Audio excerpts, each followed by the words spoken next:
Welcome to Getaway Geese. We are Stu and Jane, and with Harry, our Ford custom auto camper, we share our adventures. So join us in this Our Rough Guide series to campervanning in Ireland. Welcome back to the channel. As you can see, I've got a smile on my face. We're a bit super excited at the moment. We're finally heading for Ireland. It's been a long time coming. In this video, our plan is to share with you our Getaway Geese rough guide to campervanning in Ireland. We'll share with you not only the good bits, but also the challenges we face. We want to show you the landscapes we travel through, the historical sites that we discover, along with the overnight parkups that we find, and also our version of van life. We want to wild or free camp as much as possible, but we'll use campsites when and where we need to take a break or simply just to use their facilities. And at the end of the series, we'll share the costs of the trip.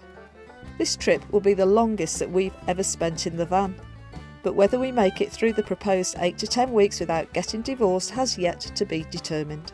Our plan is to travel clockwise around the coast, starting at Rosslare, and from there we'll head west, tracking along the southern coast of Ireland, and then we pick up the WildAtlanticWay route and head northwards.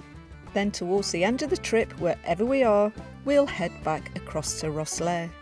We're going to be doing this trip really slowly as we want to soak up everything that Ireland has to offer. It's probably been over 2 years when we first made arrangements in COVID and it got cancelled. At the last minute. We were literally a couple of days from getting on the ferry and then we had to cancel. So Lockdown, the offshoot of it is that we're able to go over there for a lot longer now that Stu's retired, so it sort of worked out quite well, I guess. So we've packed the van up, locked the house up, and we're on our way down to catch the ferry, which again is it's another first. First time we're taking Harry over on the ferry, so we're excited. We're going down to Fishguard on our way now, across the mid-Welsh mountains, down to meet some friends, and then ferry tomorrow. Now Stu unfortunately put his back out 3 days before the trip, so the 4-hour journey was more than enough for him. We stayed overnight with our friends who were holidaying in the area in an Airbnb, but as ever we prefer to sleep in Harry. The following morning, after saying our farewells, we drive the short 20-minute drive to Fishguard. As always, with Stu being super organised, we're way too early. So a parkup overlooking the port was the order of the day. And it gave Stu the chance to top up the AdBlue as always, just when you don't need it, the warning light came on.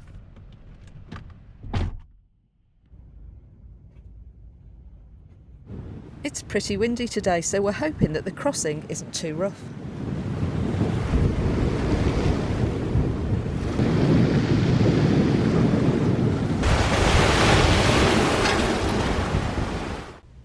Finally, we see the ferry arriving along the harbour walls, and as it takes a sharp right turn, we can actually see the boat lean to one side, making us look at each other and go, is it meant to do that? And that's our prompt to go and start checking in. The whole process was really quick, and the security stop only asked us to step out of Harry and open the back doors. There was no real security search undertaken, although I got a bit carried away with the filming and I got instructed to stop and delete any footage. We were soon directed to the lane, ready to board. We watch all the cars, campervans and motorhomes all exit the ferry, and we hoped that they all had a great time in Ireland. And it wasn't too long until the vehicles were released for us to start moving ever closer to the ferry.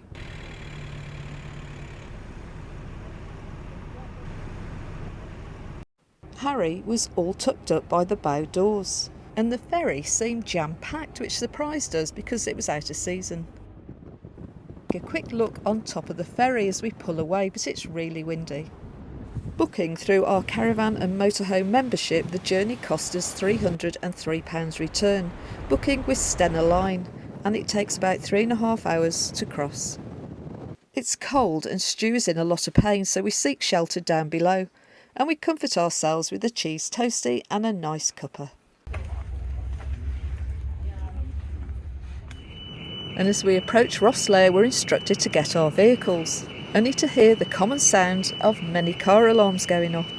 Fortunately, Stu's got Harry's set correctly.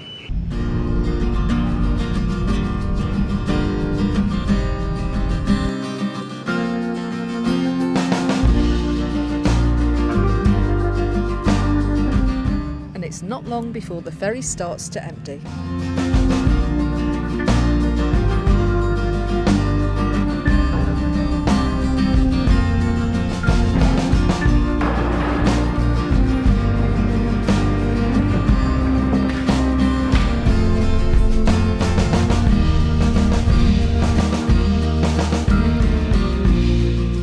We pass straight through the port without stopping, and we are finally in Ireland.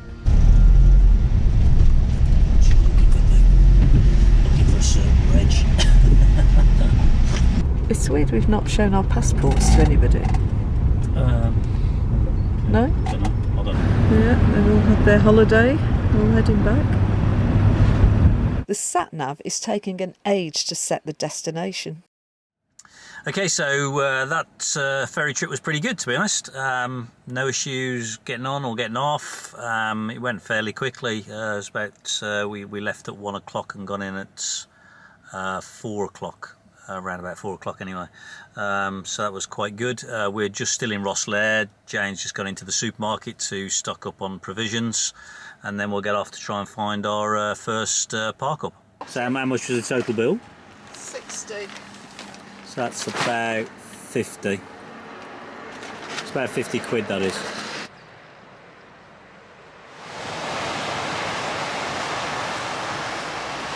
So I don't know if you can hear, it's quite windy. We've literally come 5 minutes from Rosslare. We just wanted somewhere close to park up for a few days because my back unfortunately is gone, so we just need to try and get that right because I'm struggling to walk at the moment. But we found this beautiful harbour at St Helens. There's a couple of bays there. It looks okay to park, so this is our first wild camp, and it's beautiful. In the evening, we have a short walk and start to see the wildlife. And this grey heron wins the staring competition. Our first park up is working out really well, despite the heavy winds. And we simply watch the waves gradually come into the harbour with the tide, and then we see our first sunset in Ireland. And even the farmer came down to watch the changing colours. And we have a quick evening walk around to the beach, which is literally 100 metres from Harry. And I take a little paddle, and whilst it's chilly, it's also very soothing.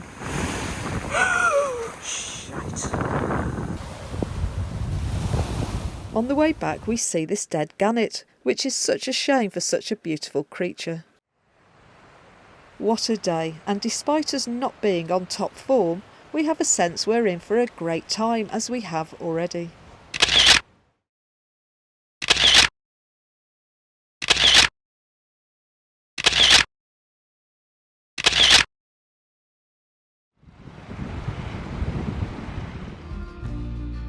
Well, it's time for our first night in Harry in Ireland.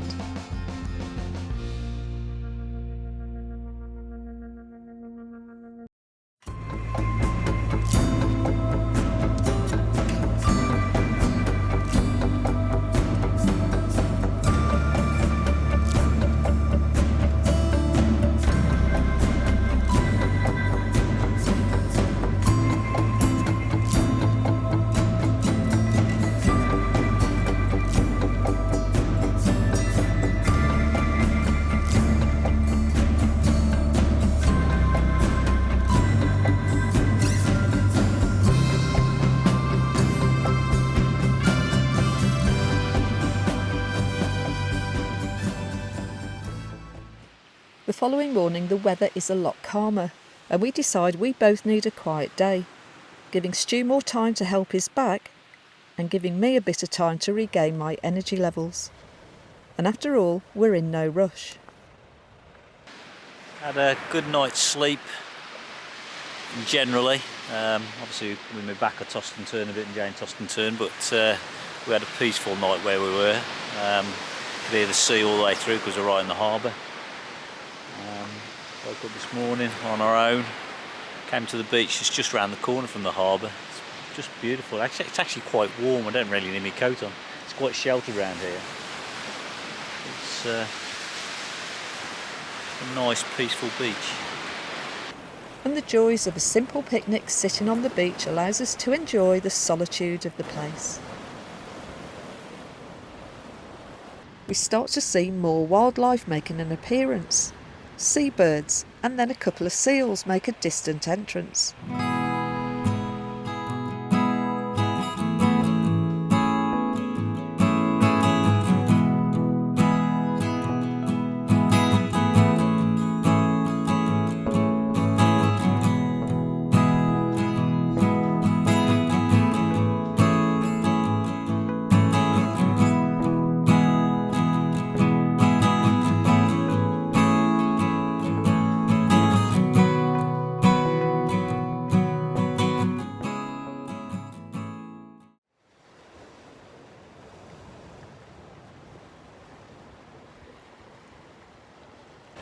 Good morning. It's day 3. Woken up to beautiful sun. We're still down at St Helens Bay, just outside Rosslare.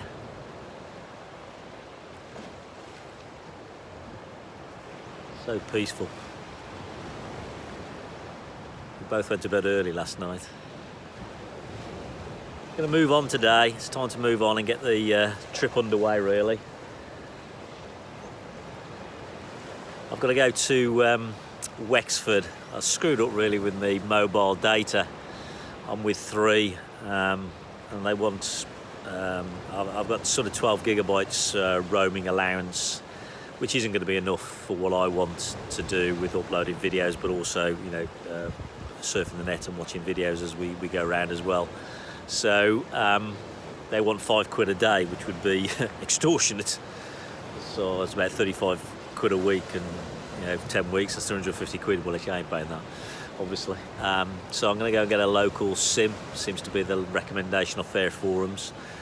So there's a 3 shop actually where you can get a prepay SIM. So we're going to just drive into Wexford, which is only about 15 miles away, and then we're going to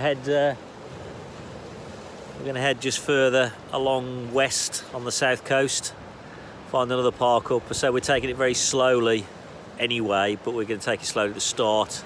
I'm still got back problems, so struggling to walk a lot. Jane's also just suffering a bit from energy levels, so we're just going to recharge our batteries from a busy period before we got here, and then get this trip underway.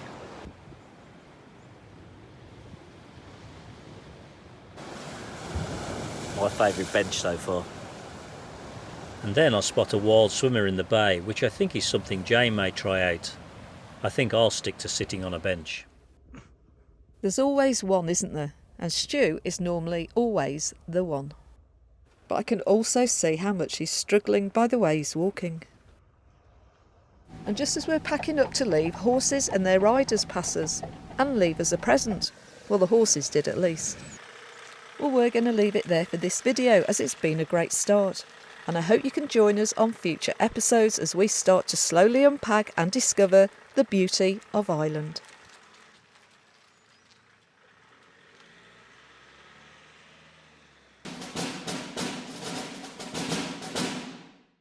So thanks for watching, and if you enjoyed this video, then help us grow the channel by subscribing, liking and commenting. And we'll hopefully see you in the next episode of Our Travels in Harry.